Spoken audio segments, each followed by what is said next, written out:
Muito boa noite, como estão as coisas? Tudo bem? Estamos curtindo o nosso inverno e curtindo também o nosso grupo de estudos, nosso grupo de amigos, nosso grupo de irmãos que estudam e se reúnem em torno do nosso Pai. Nosso Pai enquanto justiça, enquanto verdade, enquanto amor. Sejam todas e todos muito bem-vindos. É realmente um prazer estarmos juntos, ainda mais em torno desses temas tão viscerais para as nossas vidas. Muita paz e muito bem para todos nós. Vamos lá. Hoje vamos estudar um tema que é muito importante nos tempos de hoje, na sociedade moderna. O necessário e o supérfluo. Nós que nos revelamos a cada mudança de casa, nos mostramos acumuladores, jogamos sacos e sacos de coisas que não têm a menor utilidade e que nos faz nos questionarmos como juntamos tanta coisa. Significativo que aprendamos então que ninguém muda sem se desapegar. Estudando um pouco a nós mesmos, a nossa sociedade, aos outros, facilmente descobriremos que a sociedade de consumo estimula necessidades, cria necessidades, faz com que precisemos de coisas absolutamente desnecessárias, transforma a supérflua em necessidade. Para alguns, retirando o que é realmente necessário de muitos. Isso faz com que, pelo nosso próprio consumo, sejamos violentos, sejamos excludentes, sejamos cruéis. Com os outros que deixam de ter o que é necessário e conosco mesmos, que angariamos, construímos a nossas voltas muralhas de coisas desnecessárias e que nos acarretam uma responsabilidade que poucos de nós suspeitamos. Isso mostra como é importante estudarmos a relação entre o supérfluo e o necessário. Vamos lá? Questão 715.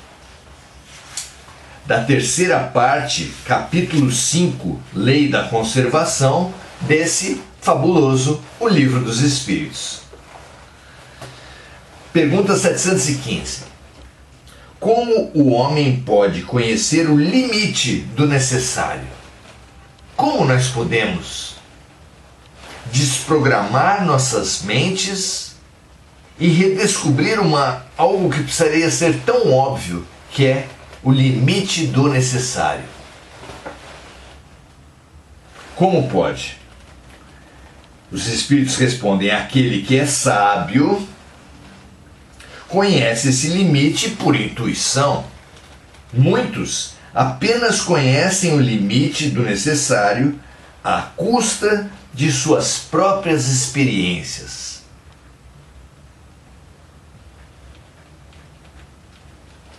Todos os grandes mestres vêm questionar esses limites, vêm apresentar uma característica pouco conhecida, mas que o mundo espiritual, que os seres de luz não só conhecem muito bem, como nos estimulam a adquirir: a simplicidade. Simplicidade é uma virtude que é encontrada em todos os luminares. A começar por Jesus, que não tinha uma pedra onde recostar a cabeça, que enviou os discípulos sem que tivessem 2 túnicas, sem que tivessem dinheiro, sem que tivessem espada.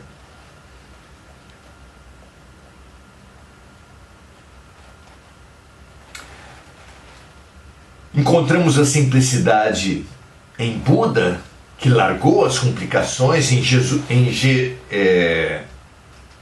Francisco Xavier, que largaram as complicações da sociedade, das coisas, das famas, dos dinheiros, dos poderes, para viver em simplicidade, assim como a Irmã Dulce, Madre Teresa, Zilda Arnes, Chico Xavier, Mahatma Gandhi. Vejam que coleção de almas simples. Estude, por exemplo, na prece de Cáritas, que o grande espírito de Cáritas, que a luz ali nos ensina a pedir de tudo para todos, mas para nós mesmos, localizar na simplicidade a virtude máxima para esse nosso estágio, ou pelo menos a mais urgente, já que ao final da prece, Cáritas nos ensina a dizer: dai-nos, pedindo a Deus, dai-nos a simplicidade, que é o espelho onde há de se refletir a vossa santa imagem. Olha em que lugar Cáritas nos ensina a situar a simplicidade. A simplicidade é o espelho onde irá se refletir a imagem de Deus. A imagem de Deus. E a sociedade de consumo, as nossas fragilidades, as nossas superficialidades, o nosso materialismo, nos envolve com essa multidão de coisas, complicações, necessidades desnecessárias.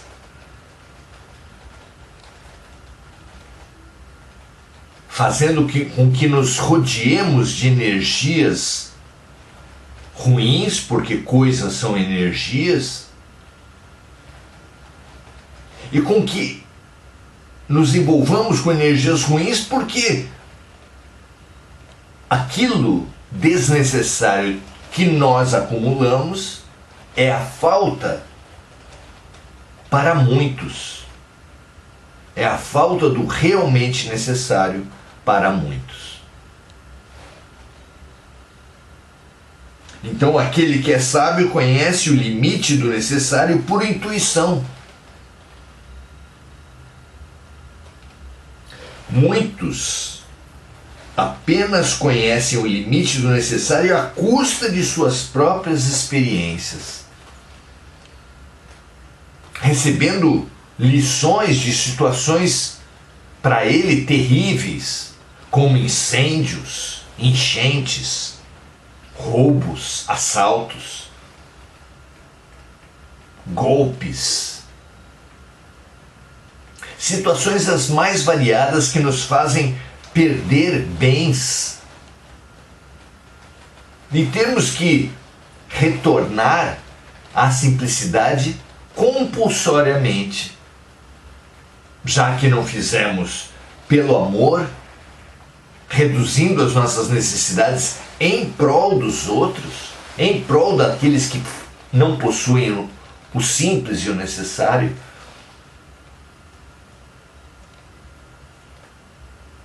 Nos entupindo, nos aprisionando, nos atolando nessa multidão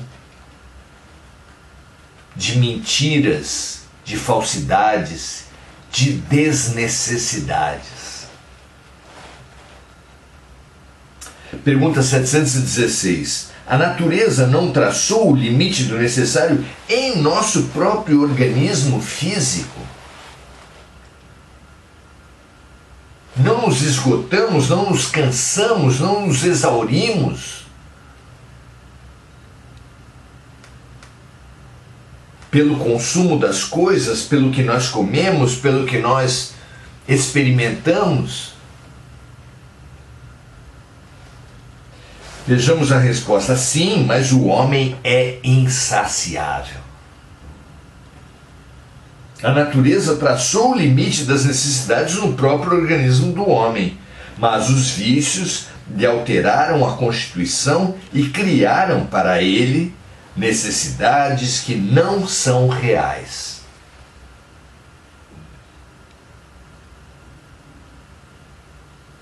E a publicidade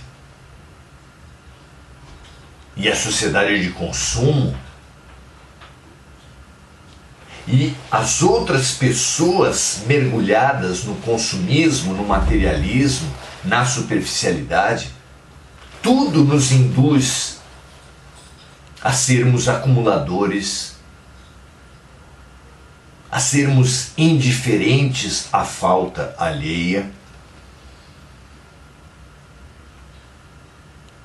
a sermos insensíveis com a dor do próximo. É muito triste que isso tenha acontecido, é muito triste que nós tenhamos permitido que fizessem isso conosco, mas há uma esperança dentro disso, porque se falsas necessidades podem ser programadas, também podem ser desprogramadas pela nossa lucidez, pela nossa boa vontade, pela nossa disciplina, pela nossa reflexão. Que bom que estamos aqui refletindo e reprogramando-nos com Jesus, com os grandes espíritos, com a verdade, com o bem, com a luz. Muito bom. Então, a natureza traçou o limite das necessidades no próprio organismo do homem. Mas os vícios lhe alteraram a constituição e criaram para ele necessidades que não são reais. Vejam, meus amigos, não é difícil perceber que praticamente toda a humanidade está envolvida nessa gangorra, onde alguns se afundam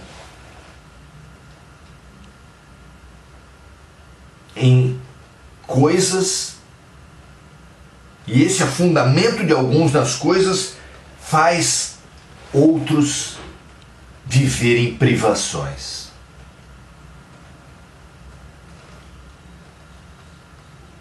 Metade praticamente da humanidade, em muitos países, metade da sociedade sofre por obesidade.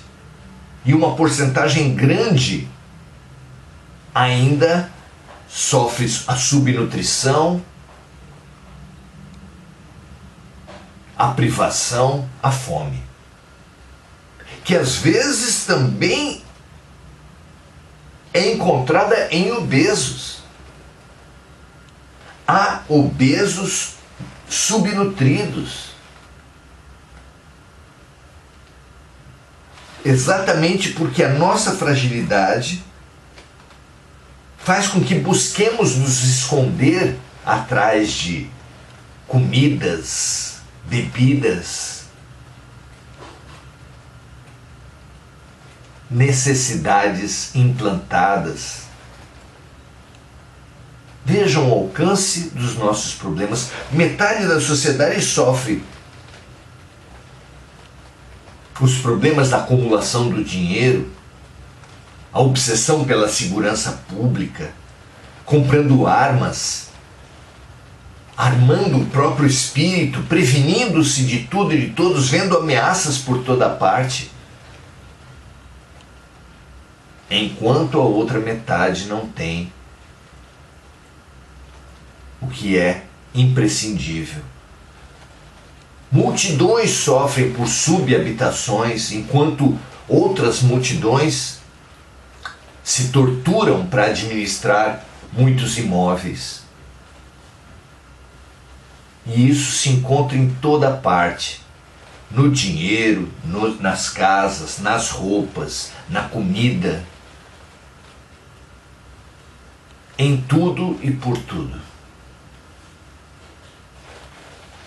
Fundamental acordarmos desse delírio, não é? Questão 717. O que pensar dos que se apropriam dos bens da terra para obter o supérfluo, prejudicando aqueles a quem falta o necessário? Pensemos assim. Duas pessoas pedem uma pizza há muito tempo. E aquela pizza dá muito bem para ambas. É a natureza, são os bens da terra que Deus proveu à humanidade de uma forma que é muito além da verdadeira necessidade da humanidade. Mas, quando uma das duas pessoas come mais do que a metade da pizza, obriga a outra a comer menos. A ponto de uma comer quase toda a pizza e deixar a outra faminta. E aquela que come quase toda uma pizza sofre com a obesidade, morre de obesidade, enquanto a outra, com suas privações, não consegue ter uma formação neurológica mínima por passar fome do 0 aos 6 anos, por ter passado fome no próprio ventre da mãe.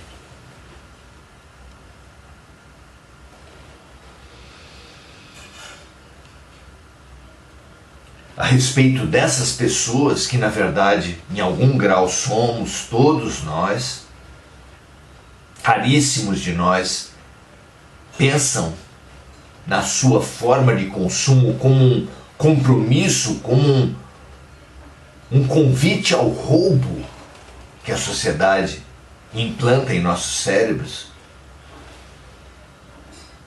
A respeito disso, dessa condição que atinge de alguma forma todos nós, aqueles que nos apropriamos dos bens da terra para obter o supérfluo, prejudicando aqueles a quem falta o necessário, os Espíritos disseram o seguinte: essas pessoas, nós, desconhecem a lei de Deus e responderão pelas privações que fizerem os outros sofrerem.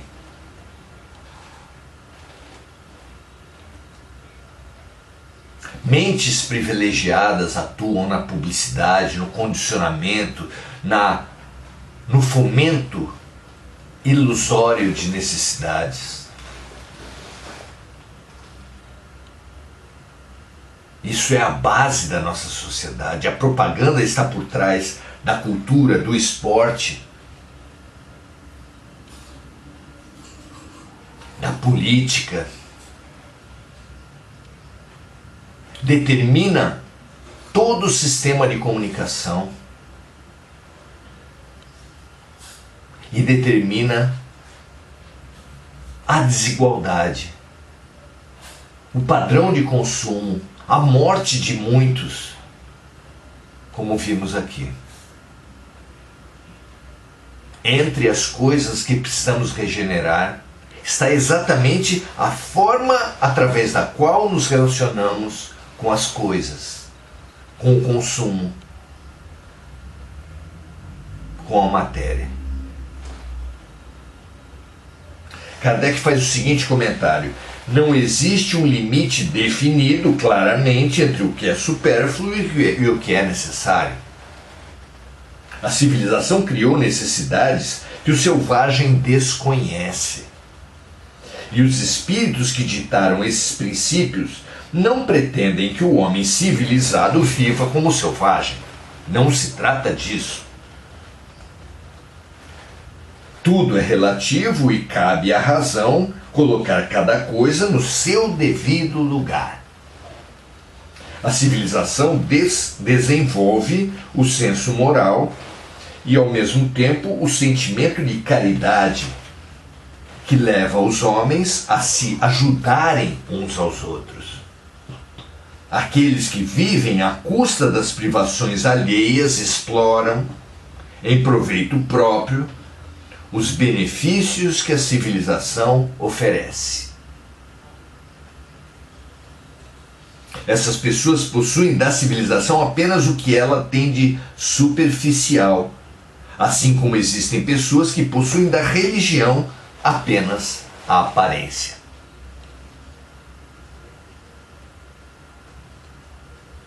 Vejam a importância dessa reprogramação. Especialmente em tempos onde o próprio Jesus previu guerras, rumores de guerras, que são os eventos do terrorismo, que são terremotos, cataclismas, pestes. A pandemia não nos levou a uma reflexão profunda entre o que é necessário e o que é supérfluo? Será que não aprendemos nem com as lições duras?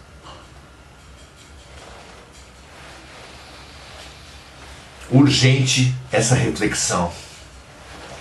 Pense na sua casa, abra os seus armários, abra a sua mente. Pense se não tem abusado, se não tem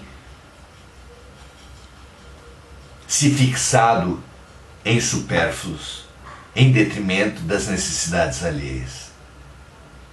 Reveja, reprograme-se, liberte-se, cure-se. Curemo-nos, libertemo-nos, reprogramemo-nos. Muito bom. Saudar os amigos nesse grupo de estudos. Muito boa noite, Maria José, Marco Aurélio Trindade. Marco Aurélio saudando o simples necessário. Muito bem, Marco, é isso mesmo.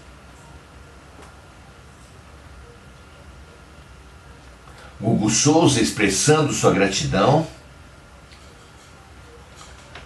Adelaide Dias, Anne, Simone Magalhães, Mônica Silva lembrando de amigos encarnados e desencarnados, que todos esses amigos, não apenas a Mônica, mas de todos que estão aqui, possam receber o nosso influxo de solidariedade, nosso influxo de compaixão, nosso influxo de amor, que é curativo, que é pedagógico, que é estimulante para a vida, não é?